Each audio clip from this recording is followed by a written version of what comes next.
This video is about the ancient Sumerians, a group of people who lived in a region known as Mesopotamia.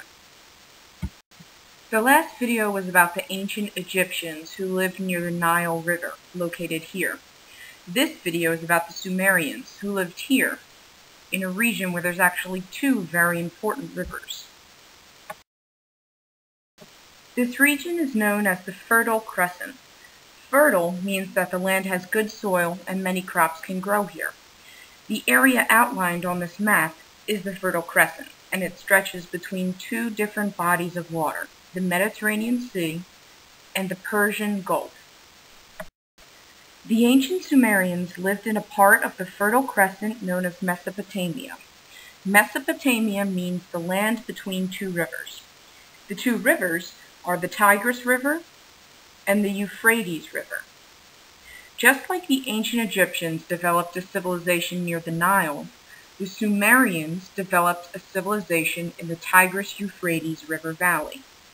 Now, unlike the Nile, these two rivers were not a steady supply of water, and often there were shortages of water during the fall planting season.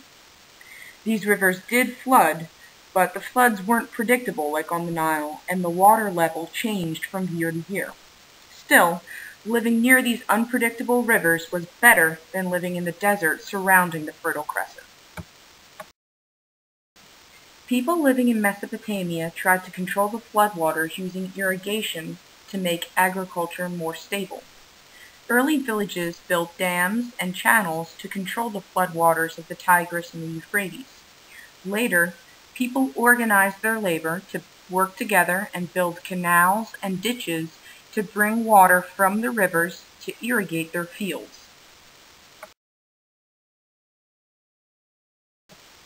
Around 3500 BC, a group of people called the Sumerians arrived in Mesopotamia from Asia and settled in the Tigris-Euphrates Valley.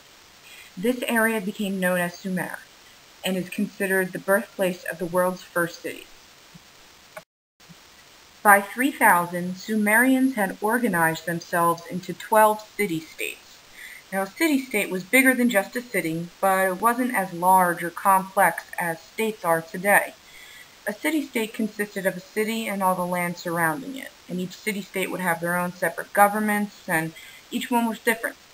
Now, the population of the 12 Sumerian city-states ranged from just 20,000 people to 250,000 people, 250,000 people. On this map, you can see the locations of some of the Sumerian city-states. Each city-state was different, but all city-states shared some common features. All Sumerians shared a common culture, language, and religion. They also shared some physical features, such as ziggurats, which were temples made of sun-dried bricks for priests and priestesses. This is a photograph of an ancient ziggurat. They share some characteristics with the pyramids of ancient Egypt, but they have steps and ramps on the outside that are leading to different terraces, or flat levels. Each city-state governed itself. At first, they were ruled by groups of nobles or citizens, but then later, city-states began to choose military leaders as rulers, as they started to compete for land and water rights, and also they were facing the threat of foreign invasions. By 2700 BC, these military leaders began serving as kings, not only ruling the military and government, but also serving as a high priest. The king and his priests closely supervised farming in their city-state, and they also enforced laws and punishments as needed. Sumerian laws had rules for both men and women. Men had great power over their wives and children. They could even sell them into slavery. Men could also divorce their wife for the slightest cause. Sumerians also had their own written system called cuneiform. It was developed around 3100 BC to keep track of commerce and trade.